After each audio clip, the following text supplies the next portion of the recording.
मैं हर राह को मेहनत से सजा दूंगा, मेरे हौसलों में कितना दम है वह मंजिल को भी दिखा दूंगा।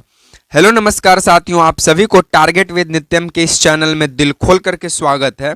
जैसे में आपको लगातार पता चल रहा है कि टारगेट विद नित्यम चैनल आपको रोज प्रतिदिन जीके जीएस का वीडियो देता है जो भारत के सभी प्रतियोगी परीक्षाओं के लिए महत्वपूर्ण है। आप बीपीएससी की तैयारी कर रहे हो, चाहे बीपीएससी शिक्षक भर्ती की तैयारी कर रहे हो, बिहार पुलिस हो चाहे बिहार दरोगा हो, चाहे कांस्टेबल हो चाहे एसआई हो, वे तमाम परीक्षाएं जिसमें आपसे जीके जीएस से संबंधित सवाल पूछे जाते हैं, उन सभी परीक्षाओं के लिए वीडियो महत्वपूर्ण होगा।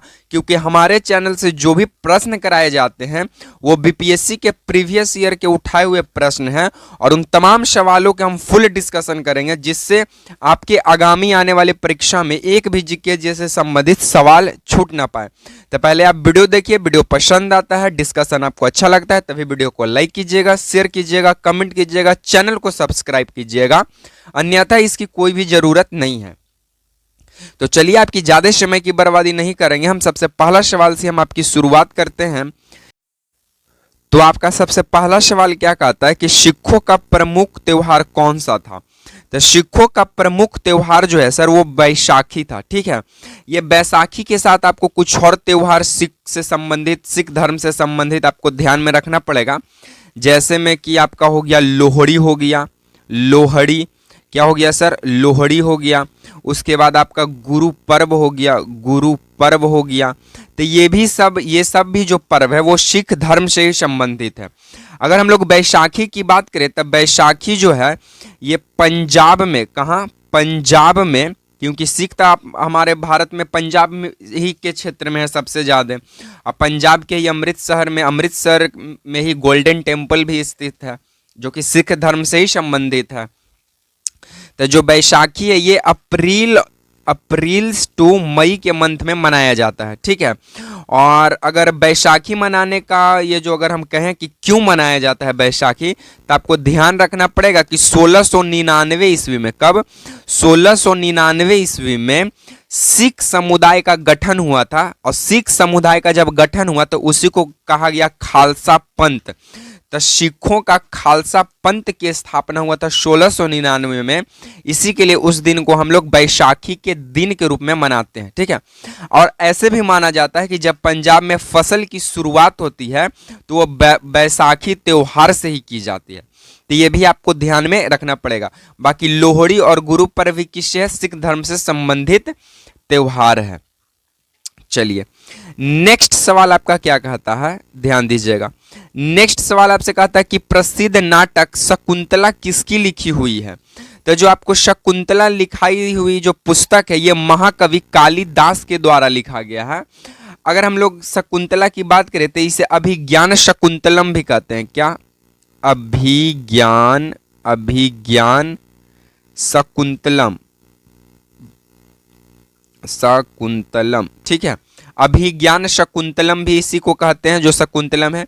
यह एक नाटक है और ये जो नाटक है जो सर, जो अभिज्ञान शकुंतलम, ये जो नाटक है ये शिक्षा पर आधारित है। किस पर आधारित है? शिक्षा पर आधारित है। चलिए अगर हम लोग कालिदास की प्रमुख पुस्तकों की बात करें तो कालिदास का प्रमुख पुस्तक याद रखिए जो खासकर बीपीएससी द्वारा पूछा गया था वो है मेघदूत। कौन है? मेघदूत। और आप एक और ध्यान रख लीजिए, उर्वशी। क्या नाम है? उर्वशी, विक्रम उर्वशी। ठीक है, तो मेघदूत का जो है, कालिदास का जो है वो मेघदूत है और विक्रम उर्वशी है। अभिज्ञान शकुंतलम है जिसे शकुंतला भी कहते हैं और ये एक नाटक है जो कि शिक्षा पर आधारित है। तो कालिदास से रिलेटेड आपसे इतना सवाल पूछेगा, आपको बनाकर आ जाना है। चलिए नेक्स्ट सवाल आपसे क्या कहता है कि योजना आयोग का अध्यक्ष कौन होता है? तो योजना आयोग का अध्यक्ष प्रधानमंत्री होता है। योजना आयोग की बात करें तो योजना आयोग का गठन 15 मार्च 1950 को किया गया। कब?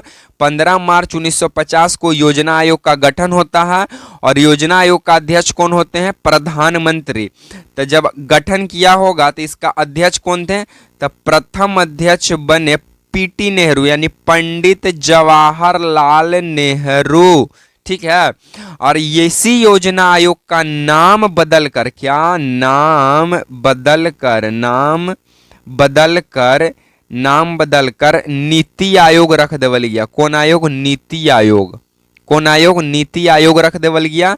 और नीति आयोग जो है सर, आपको ध्यान रखना है कि नीति आयोग 1 जनवरी 2015 को नाम पड़ गया। ठीक है, तो योजना आयोग का ही नाम बदलकर नीति आयोग 1 जनवरी 2015 को कर दिया गया। और नीति आयोग के प्रथम अध्यक्ष कौन है? नरेंद्र मोदी, श्री नरेंद्र दामोदर दास मोदी। ठीक है, चलिए नेक्स्ट की ओर हम लोग आगे बढ़ेंगे। नेक्स्ट बोलता है कि मुगल बादशाह ने किसे नवाब की पदवी प्रदान की थी? तो मुगल बादशाह वो था रॉबर्ट क्लाइव। कौन था? Robert Clive. रॉबर्ट क्लाइव ही जो था, जो मुगल शासक के साथ इलाहाबाद का संधि करता है, जिसका नाम था शाह आलम द्वितीय। क्या नाम था?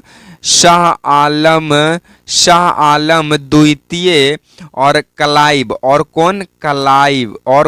क्लाइव। ये दोनों के बीच समझौता होता है, जिसको इलाहाबाद की एक संधि होता है, जिसे इलाहाबाद की संधि के नाम से जानते हैं। और बंगाल का पहला गवर्नर, क्या कहें सर? बंगाल का पहला गवर्नर था। कौन था सर? तो रॉबर्ट क्लाइव था सर। बंगाल का पहला गवर्नर रॉबर्ट क्लाइव। इसी फिर बंगाल के इसी गवर्नर पद को है ना बाद में चेंज कर बंगाल का गवर्नर जनरल बनाया गया।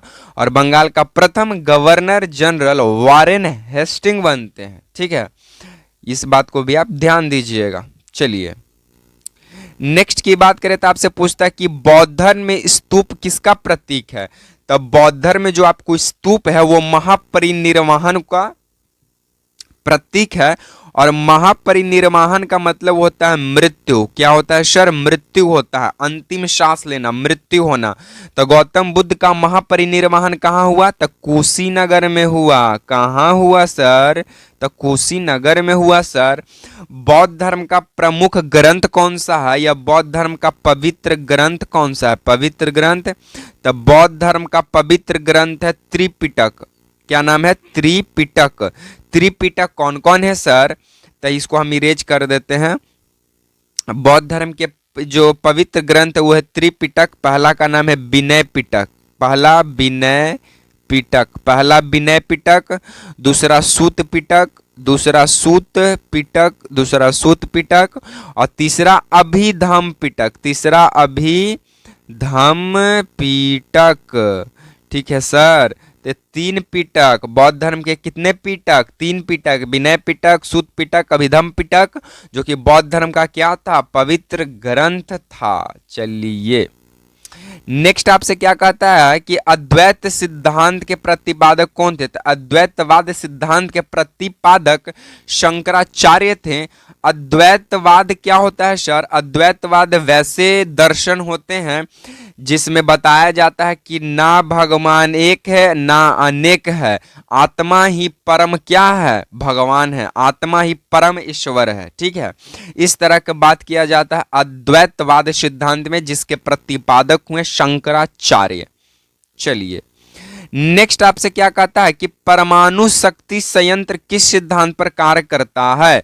तब परमाणु शक्ति, आपको यह ध्यान देना पड़ेगा कि परमाणु का खोज किसने किया था? परमाणु का खोज जॉन डाल्टन ने किया। कौन किया? John Dalton. कौन किया? जॉन डाल्टन किया। परमाणु शक्ति संयंत्र का जो सिद्धांत है वो परमाणु के विखंडन के सिद्धांत पर आधारित है। जब तक विखंडन नहीं करेगा तब तक वो ऊर्जा मुक्त करेगा नहीं। जब तक वो ऊर्जा मुक्त करेगा नहीं तब तक कैसे किसी भी चीज में इसका यूज कर सकते हैं। ठीक है, चलिए नेक्स्ट क्या बोलता है कि मुगलों ने नैरोज का त्योहार कहां से लिया? तो ये जो नैरोज जो त्योहार ये पारसी लोग मनाते हैं। कौन लोग मनाते हैं? पारसी लोग। और पहली बार नैरोज त्योहार किस व्यक्ति ने मनाया? तब पहली बार यानी प्रथम बार नवरोज त्योहार को मनाने वाला व्यक्ति का नाम है बलबन। क्या नाम है? बलबन, जिसने अपने बेटा का क्या नाम रख दिया था? शहीद। ठीक है, तो बलबन वो प्रथम व्यक्ति है जो मुगलों का जो नवरोज त्योहार है उसे मनाने का श्रेय दिया, इसको जाता है प्रथम बार। नेक्स्ट आपसे लास्ट सवाल बोलता है कि दिल्ली में स्थित है लाल बहादुर शास्त्री का समाधि स्थल, उसका क्या नाम है? तो लाल बहादुर शास्त्री के समाधि स्थल को विजय घाट कहा गया सर, और राजीव गांधी के समाधि स्थल को वीर घाट या वीर भूमि कहा गया सर। इंदिरा वीडियो को यहीं पे विराम देंगे, ठीक है।